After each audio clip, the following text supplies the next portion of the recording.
pakai baju lagi, bla bla bla segala macam pakai baju. Itu pas saya sampai rumah, itu saya disigol lagi di Ramayana. Langsung Tuhan Yesus kasih saya hujan. Nggak ada panel, nggak ada klimis, nggak ada mendung, nggak ada petir. Pas saya baru turun mobil, Tuhan Yesus selalu bakti saya lagi, kasih hujan lagi. Bagaimana kabar Bapak Ibu semua? Tentu luar biasa. Nah saudaraku, saya ingin mengajak kita semua untuk melihat sebuah cuplikan video di mana ada seorang alim ulama, ada Bapak Kiai yang bernama Kiai Buya Syukur Yasin, di mana Buya Syukur Yasin menjawab pertanyaan yang diajukan oleh beberapa penanya. Salah satunya mengenai orang yang murtad dari agama Islam. Penanya tersebut mengutip salah satu ayat Al-Quran di surat Al-Baqarah ayat 256. Di situ ditulis la ikraha fiddin, tidak ada pemaksaan seseorang dalam menganut agama Islam. Lalu oleh penanya tersebut juga mengutip hadis. Dalam sebuah hadis dikatakan ada seolah-olah paksaan di dalam beragama Islam, karena orang yang keluar dari agama Islam menurut hadis tersebut itu harus dipancung. Nah, bagaimana penjelasannya? Supaya kita tidak dianggap penistaan agama, Bapak Ibu, kita tidak akan menjelaskan, kita tidak akan menerangkan hal tersebut. Biarlah oleh pihak alim ulama yang akan menjelaskan. Nanti saudara pasti akan membuat kita terkejut ya dengan jawaban yang diberikan oleh Buya Syukur Yasin. Bagaimana jawaban Buya Syukur Yasin? Langsung saja kita saksikan sama-sama. Nama saya Asep Kurnia. Asep Kurnia. Asli orang mana? Asli Bandung Setiabudi. Jadi ibu saya orang Betawi Setiabudi. Bapak saya orang Bandung. Kebetulan engkong saya pendiri pesantren di Bandung. Terus kakek saya dari Setiabudi Betawi, salah satu jawara di Kuningan.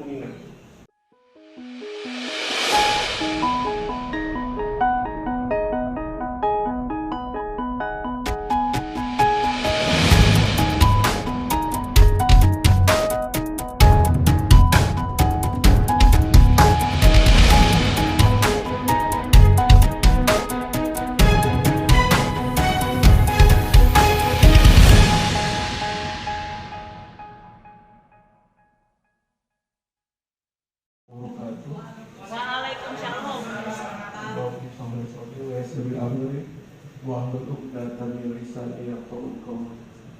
Nama saya Asep Kurnia. Asep Kurnia. Asli orang mana? Asli Bandung Setiabudi.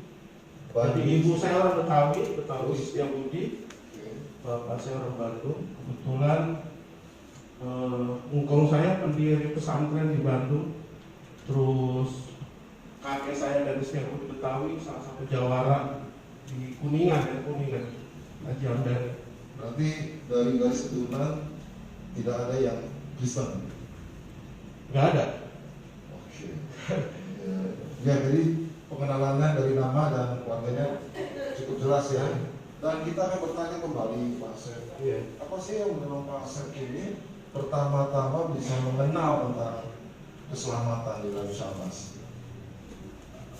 Dulu saya 2 tahun yang lalu, gitu kan, 2 tahun yang lalu kita mulai belajar mengenai rohani Kristen itu kan. Di sini saya bukan mau mencari kebaikan, tapi mencari kebenaran. Kalau orang baik itu belum tentu benar, tapi kalau orang benar itu pasti baik. Gitu kan. Setelah 2 tahun yang lalu, saya di YouTube sering lihat renungan tentang Kristen gitu. Itu ngumpet terus selama 2 tahun itu di YouTube ngumpet gitu. Selama 2 tahun ngumpet. Iya, jam 12 sampai jam 4 itu kalau sambil jaga juga. Iya. Sama. Nanti saya tugas dipukul sama itu. Kasih Saya nggak bisa lama. kamu spesial. Maaf banget pertanyaannya itu. Oke, jadi Jadi tulang keringnya dulu pernah dihajar gitu kan. Oke, jadi selama 2 tahun mencari, akhirnya kan dia menutupi semuanya. Itu dari pekerjaannya kan, Iya. dan juga dari keluarganya. Dari keluarga saya, waduh, macam-macam tipe. Kalau dulu pekerjaannya apa ya? Dulu saya di komponen cadangan.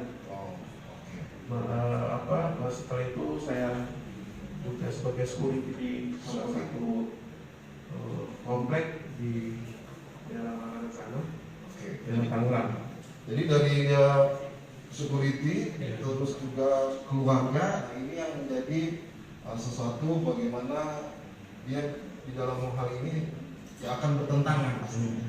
Terus bagaimana dengan pikiran untuk akan bertentangan? Terus apa Asep terus lanjut terus mencari? Saya tetap semangat, nggak akan pernah putus asa. Waktu saya di komponen cadangan, kebetulan jabatan saya komandan kompi. Saya punya anak buah 100 orang, itu pun semua saya tinggalkan demi Tuhan Yesus. Amin. Baru seminggu yang lalu, waktu saya sebelum ke tempatnya, saya manggilnya si maknya.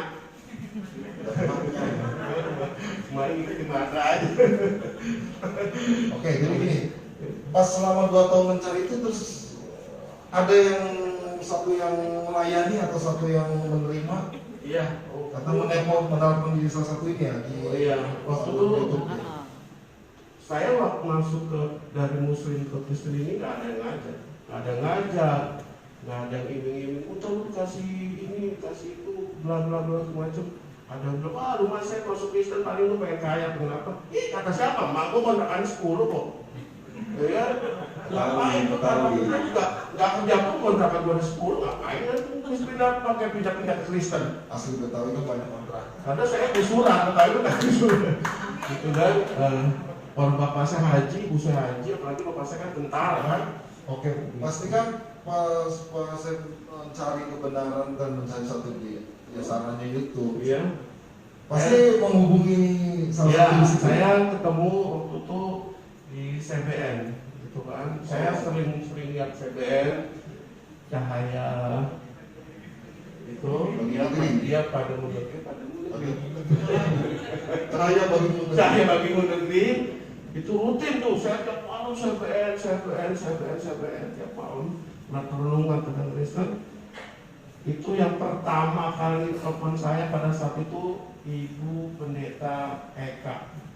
Oke. Itu Terus terus apa? dia Handphone dia yang terima gitu ya. iya dia terima, terus saya dikasih, kalau bahasa kita kan jangan gitu, jangan. Terus saya dikasih doa, gitu kan, dikasih firman Tuhan, gitu kan. Itu wah saya di otak saya tuh kapan sih ada orang yang bisa ngajak saya belajar Alkitab, kapan sih ada orang itu kan. Makanya saya bilang biarin lah, kalau perlu kerja gue tinggal ini, yang penting bisa tinggal di gereja udah cukup aja deh. Perhatikan ya, jadi banyak yang dijawab Tuhan. Gitu. Akhirnya Seperti kayak Pak iya. Asep ya kan, jadi akhirnya belum ada yang melayani. Enggak, Akhirnya Pak Asep terus ya. ya terus Sampai berapa bulan itu pas nelfon di pada saat itu CBN itu semua itu. CBN sih kalau di sana 2 tahunan.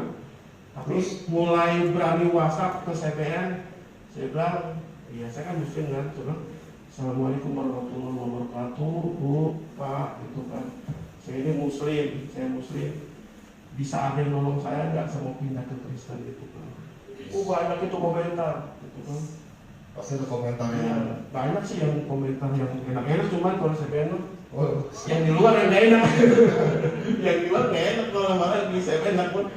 Gitu. kok bisa mengambil satu kepastian bahwa mau ikut Tuhan? Ya itu yang tadi saya bilang, saya mau cari kebenaran. Gitu kan.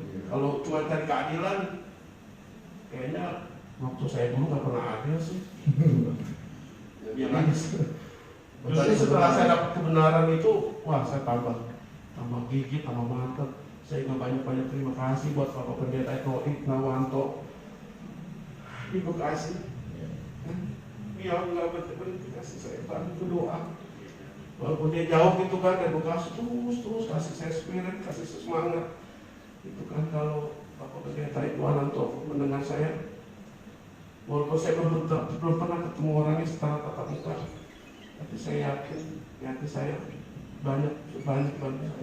Nah setelah itu baru Bapak Pendeta Yadi, karena pada saat itu masih COVID, udah pas tenang aja, nanti saya akan jemput di mana Pak tinggal, terus sudah itu benar-benar dijemput di daerah Ciledug, tempat di Soloria, di Ramayana.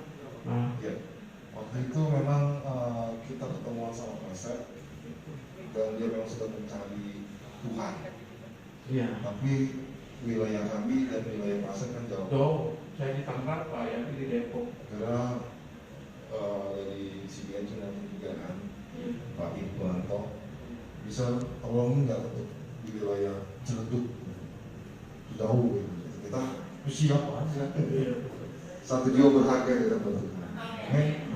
Karena pas itu ketemu mengatur waktu dengan Mas dan puji Tuhan diketemukanlah Mas. Akhirnya saya cari tempat di dekat daerah Ciledug ada mall dan ketemu kita ngobrol di Soloria, kita ambil di paling pojok untuk kita bisa ngobrol. Itu waktu itu janjinya jam 3 ya Pak, jam 3 janji, udah masuk jam 3 ya. Saya jam 1 udah di lampu merah malah. Udah lusuh saking saya semangat kan, pengen benar-benar menjadi seorang laskar Kristus. Bahasa saya. Itu jam 1 saya udah nungguin, mana panas-panasan kata saya. Itu kan udah memegang duit, ini bohongan apa beneran nih orangnya dari Depok kan gitu kan. Yang logika manusia ya wajar kan. Dulu kan waktu saya di masa agama saya di tetangga kan begitu. Punya akalnya udah gak ada sehat kan. Sekarang saya udah gak sehat.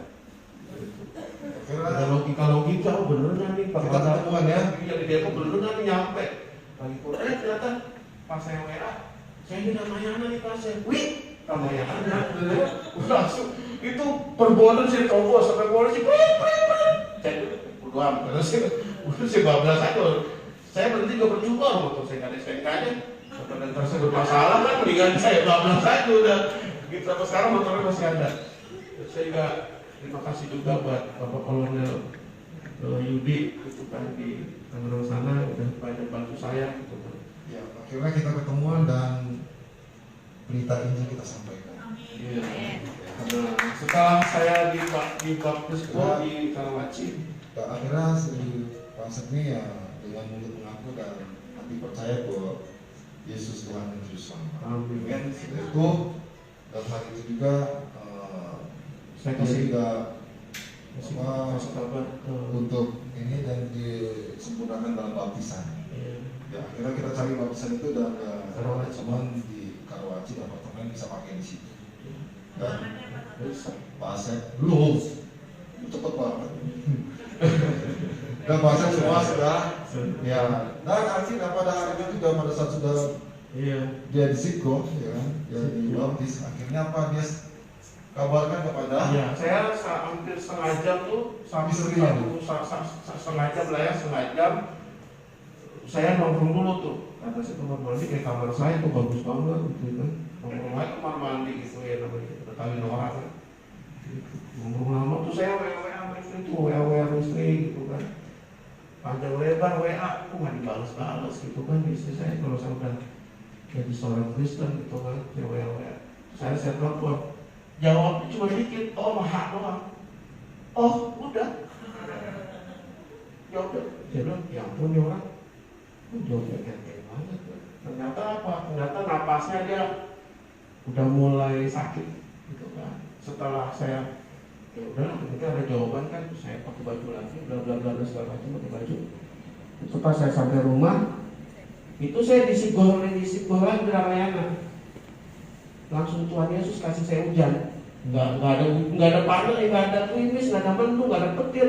Pas saya baru turun mobil, Tuhan Yesus langsung baptis saya lagi, kasih hujan kan. Iya langsung itu nggak ada mendung, nggak ada apa, gitu kan. Saya dibaptis 2 kali sama Tuhan langsung. Itu akhirnya apa? Akhirnya saya bermasalah dengan motor. Motor saya di parkiran udah jam 10 Ramayana, udah tutup kan. Udah saya bilang, Pak, ini motor siapa? Motor saya Pak. Motor saudara dia. Bapak dari mana? Kok jam segini baru pulang? Pak, saya baru dibaptis Pak di Karawaci, baru pulang ini nih. Saya bilang gitu kan, mana itunya kartisnya? Ya kalau kartis nggak ada Pak, basah kata saya kan. Hari posisi hujan. Itu saya bener katanya lu orang Kristen. Iya Pak, enggak, gue juga Kristen gitu. Tapi mau mana sapamnya namanya Kristen juga, dibuka. Saya bilang, saya tunjuk mobil Pak Yadi. Saya tunjuk Pak tuh, yang baptis saya orang itu kemana-mana tuh, masih ada kata saya. Pak Yadi memang belum kemana-mana kan, saya tunjuk mungkin Pak Yadi nggak saya tunjuk mobilnya kan. Tuh yang baptisnya orangnya belum kemana-mana tuh Pak. Terus ditanya lagi, yakin lu Kristen? Masa kata yakin? Itu kan masih ngomong Islam. Ya kan saya baru ini Pak, masuk Kristen. Emang nggak boleh kata saya kan? Baru ini baru tadi saya bilang, emang nggak boleh bilang Mas Samuel. Bener ya? Dan dibuka itu buka portal digeser ya Pak, digeser dibantu saya. Tadi orang mana orang saya udah gitu. Udah digeser, dikasih jalan lah saya. Cuman berhubung itu motor boleh pinjam, jadi saya nggak bisa pamit lagi-lagi, 12 aja udah. Kan sesudah dari malam itu dia terima dan disempurnakan dalam sebuah baptisan, dan yang terjadi adalah jam 11 istri saya meninggal. Kaget kan. Saya dikabarin sama anak saya, katanya ini gara-gara ayah udah bunuh nah ini proses mama. Ayah udah bunuh mama.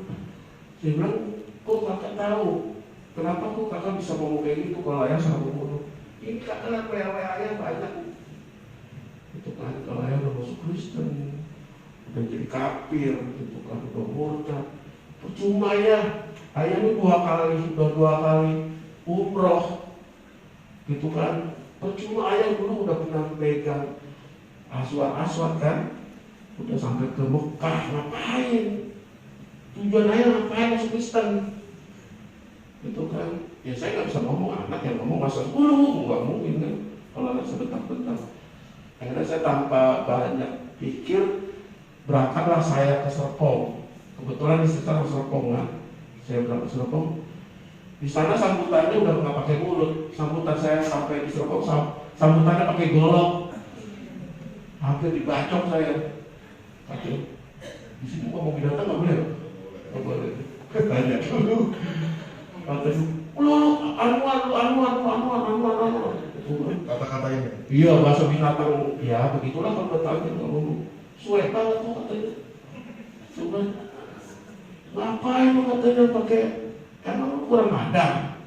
Itu kan kurang duit. Lah orang yang cukup-cukupnya itu duit minyak kontrakan banyak. Itu kan apa lu punya orang kagak punya lu punya. Sekarang pakai gaya-gaya, pakai pindah-pindah Kristen. Itu kan, lu cari apa? Gitu. Saya bagi aja. Ya orang di depan saya gimana kan, belum bisa ngomong. Gitu. Nah untungnya pada saat itu saya kesana berdua sama teman saya orang Lenteng Agung, Lenteng Agung. Udah saya mau kabur ngapain lu pada lu? Itu kebetulan teman saya juga Islam kan. Udah katanya dulu kabur aja, daripada lu mati masuk neraka, lu udah kafir juga, murtad juga, mati dibacok. Tuhan lo juga lu belum kenal. Itu kan yang lu kenal kan Tuhan Yesus, tapi kan lu sama ini belum kenal. Saya pikir iya juga ya, udah kabur lah saya nih. Sampai copot nih kan, ini udah ditambil. Saya kabur sawah-sawah gitu kan, sawah. Saya bawa handphone, saya buat penerang gitu kan, buat jalan. Itu di sawahnya doang 1 jam, nggak ketemu jalanan. Saya mati di sawah aja sih. Mana yang namanya sawah kan air, itu kan jatuh segala macam. Akhirnya ketemu juga, patokan saya pada saat itu lampu aja udah, kalau udah ketemu lampu berarti itu udah ada jalan keluar. Saya ngikutin lampu ini kali ini. Pas saya ikutin lampu nanti gubuk. Itu kan aduh, udah duduk di gubukan, karena saya ketemu juga jalanan, terus saya telepon teman saya, terus gue di sini dulu, di mana? Di sini. Itu sengaja tuh nyari doang kan ketemu. Udah saya kabur pulang ke rumah, jatuhnya dari pihak istri, dari pihak keluarga istri, rupanya udah telepon ke keluarga saya. Yang terima pada saat itu kakak. Gitu, kakak saya. Pada saat saya pulang ke rumah, saya pikir ada yang meninggal, tuh orang Hindu kali ini meninggal, dibakar-bakarin kan. Pikiran saya ada ngaben kali ini. Gak tuh baju saya yang dibakarin. Mending bukan baju, apa gerobok-geroboknya dibakar. saya pegang banget itu ya. Semua yang punya dibakar semua. Bakar semua ijazah saya, baju, celana. Yang selamat, ya itu fotokopi ijazah saya doang, ini saya mau itu kan. Sampai sekarang masih saya simpan di sini. Saya simpan fotokopi ijazah takut kepake kan. KTP, gitu kan. Nih, lu punya nih. Po, udah ada po, KTP lu pulang nanya. Enak banget lu, KTP. Lu kan sekarang berkristen, ngapain itu KTP? Ini KTP lu masih Islam nih. Potek aja, potek. Ya, elah, potek amat, kata saya. Kita beda agama. Emang tau gak ngomong kayak gini ngajarin? Iya. Berarti kan semua identitas akan Semua nggak ada. baju bakar. Semua baju. Saya pikir kemarin sebelah saya memang ada orang Hindu, ada orang Hindu lah gitu ya. Saya tahu orang Bali lah ya. Saya pikir tuh lagi ngaben. Saya sih tenang aja. Cuman pada saat itu pas saya masih ngerokok kan, pulang santai aja ngerokok. Sempat bikin kopi. Saya ngopi dulu, ngopi santai. Nah, depan rumah saya kebetulan lapangan bola kan, lapangan bola kebun pisang. Saya pikir tuh orang ini ngapain? Tadi bang, dia malah gitu kan. Pas saya tanya adik, saya tanya, dah, itu boleh ngapain? Itu baju abang dibakar. Baju gua. Pas saya lihat kegerobok-gerobok yang dibakar. Saya samperin bukan tahu bener, apa ribut. Yang ribut bukan teman bos saya, tapi abang ipar. Nah kebetulan abang ipar saya itu dia dari Katalan Infanteri kan, dia dari Onsikon tahun 13 Lenteng Agung, dia dikonstruksi. Saya tanya, bang, lu bukan dijawab malah dipukul. Gitu kan, pukul. Dia dapat pukulan juga. Dapat pukulan. Percuma katanya percuma saya abang di aset tuh supaya jadi komponen cadangan di angkatan darat, dilatih secara militer.